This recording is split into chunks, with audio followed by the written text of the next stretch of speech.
Now, the escalating drama in Greece is the focal point. That is the focal point of the G20 summit today in Cannes, France.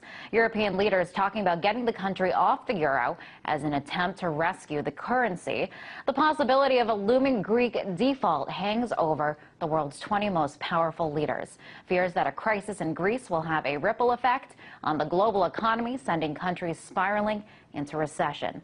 The G20 now scrambling to fix the euro crisis. Joining me now to talk more about this is Gerald Celente, publisher of the Trends Journal and director of the Trends Research Institute. Thanks for joining us, Gerald. How much danger is the euro in right now? It's in great danger. The whole European Union is in great danger. Listen to the words of Silvio Berlusconi that he said on Saturday that were hardly repeated. He said it was a strange currency that has not convinced anyone. That's what he said. And then, of course, he backtracked right away.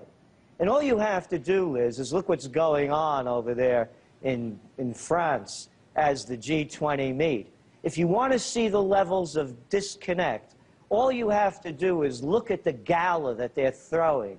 It looks like an Academy Awards ceremony with the red carpets rolled out and the paparazzi shooting off their flash. There's a total disconnect what's going on between the world leaders and what's going on out in the streets. The systems are collapsing. And, you know, right now they're talking about booting Greece off of the euro. I mean, do you think that this is in the best interest of the Eurozone to kick Greece out of there? It's in the best interest of everyone. We wrote when the euro came online back in 1999 that this was being done with the euphoria of globalization. Remember, before that, you know, in the late 80s, there was no China in the markets. You know, east of Berlin was behind the Iron Curtain.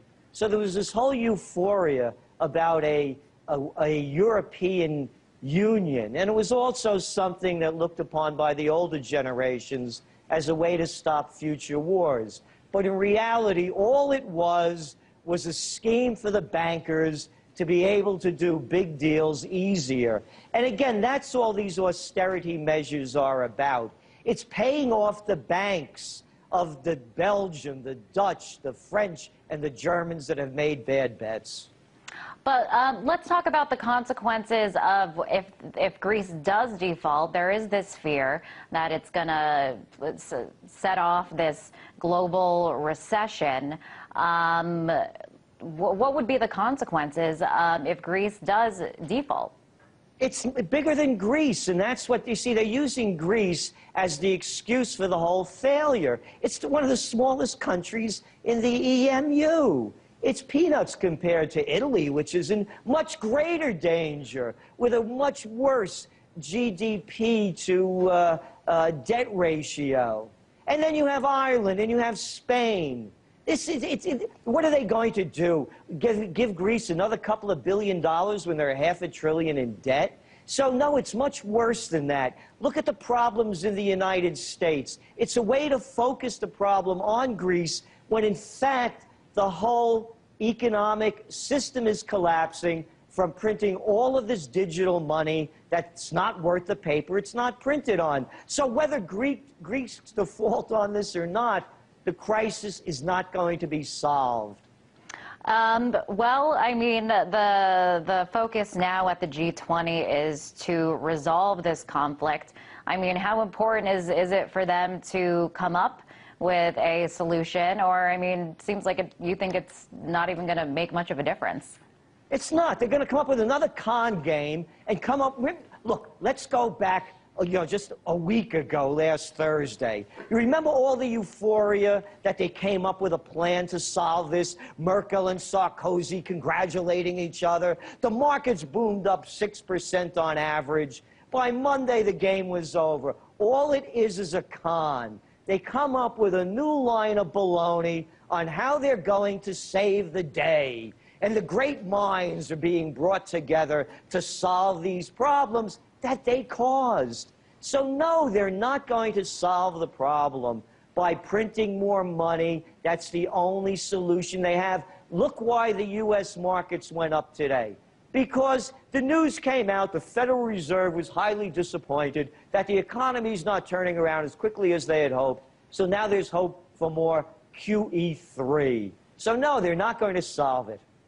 Okay, a new development here. The Prime Minister of Greece, he dropped this referendum, and it seems that there's one democracy telling another not to listen to their own people. This obviously won't go well with the people of Greece. What are your thoughts on this? Well, how ironic that the cradle of democracy has been robbed by the bankers and the politicians and the bureaucrats. These are not democracies. I've said this over and over again. For all those little children out there that think they're living in democracies, the merger of state and corporate powers, by definition, is called fascism. And that's all this is.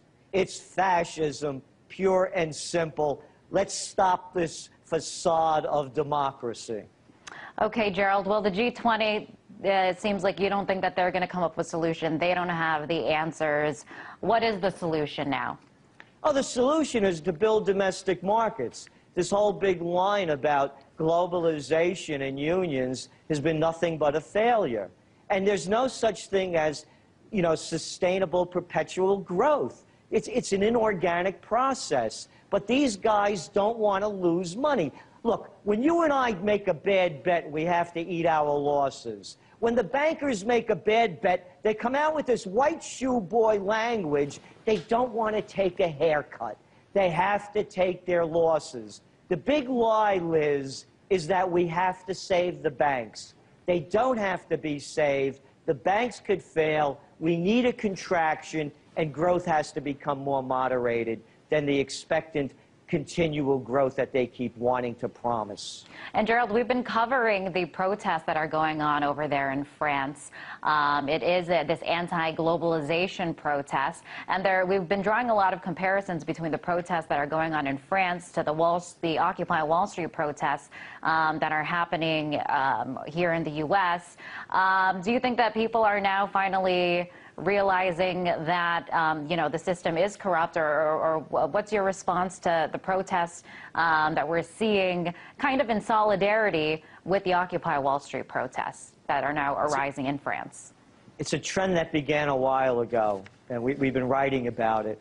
It's whether it was Tunisia, Egypt, Bahrain, Yemen, whether it's Syria, the riots in Greece, the protests in Italy, the ones that happen in the UK, over and over again. It's the same story, Liz. Far too few have much too much, and way too many have much too little. This is class warfare. It's as old as history, and it's happening again. So that's what we're really looking at over here. So it's all connected.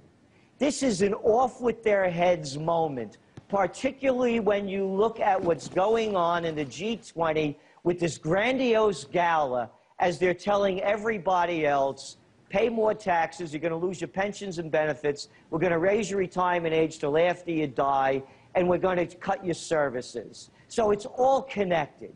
It's class warfare, it's beginning, and it's really, we're looking at the first great war of the 21st century.